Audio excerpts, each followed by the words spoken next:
The reason CPU temperatures are capped around 100 degrees centigrade or 212 degrees Fahrenheit comes down to a mix of material physics, electrical stability, and long-term reliability.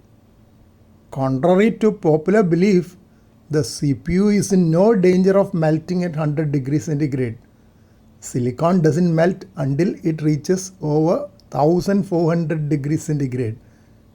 Instead, the 100 degrees centigrade limit is an engineering boundary designed to prevent the microscopic components inside the chip from behaving unpredictably or degrading prematurely. CPUs are made of silicon, which is a semiconductor.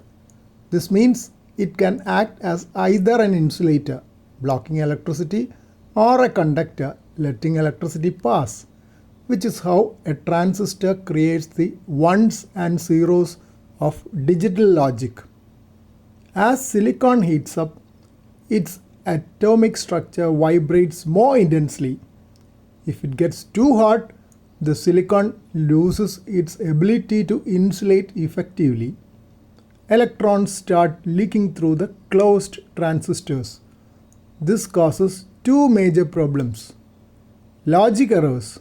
The CPU can no longer reliably tell the difference between a 1 and a 0, leading to system crashes, like the infamous blue screen of death.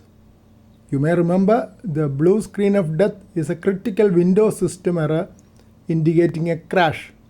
Windows shuts down abruptly to prevent data loss or hardware damage.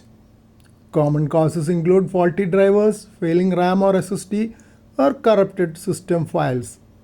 Always take a note of the specific stop code displayed on the screen.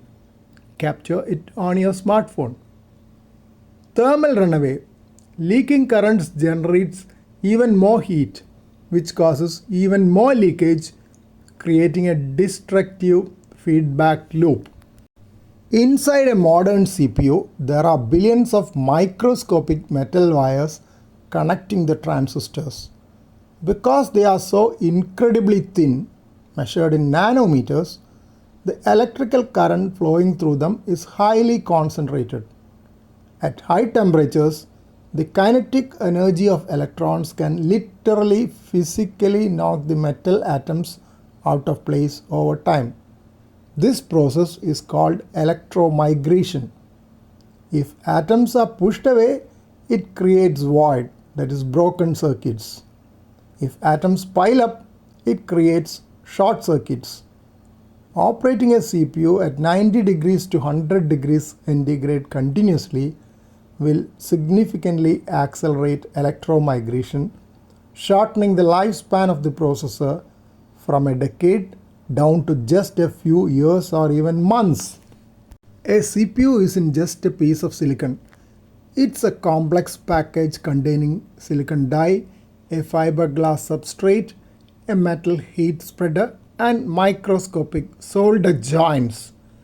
These different materials expand and contract at different rates when heated and cooled.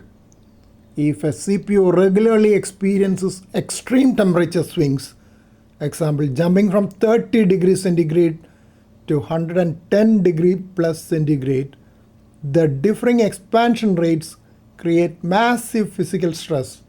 Over time, this can cause the solder joints connecting the chip to the motherboard to crack, rendering the hardware useless. Silicon transistors actually stop functioning completely somewhere around 125 degrees to 150 degrees centigrade. However, engineers set the maximum junction temperature usually between 95 to 105 degrees centigrade depending on the specific chip as a safety buffer. Setting the limit here ensures that the chip operates reliably and maintains a lifespan of 5 to 10 years without significant degradation. Modern CPUs are highly intelligent and actively monitor their own temperatures. If a cooler fails or airflow is blocked, the CPU will take action as it approaches the 100 degrees centigrade limit. Thermal throttling. 90 to 100 degrees centigrade. The CPU intentionally slows down its clock speed and lowers its voltage to generate less heat. Performance drops, but the chip stays safe. Thermal shutdown 105 degrees to 115 degrees centigrade. If temperatures continue to rise despite throttling, the motherboard will instantly cut power to the CPU to save it from permanent damage.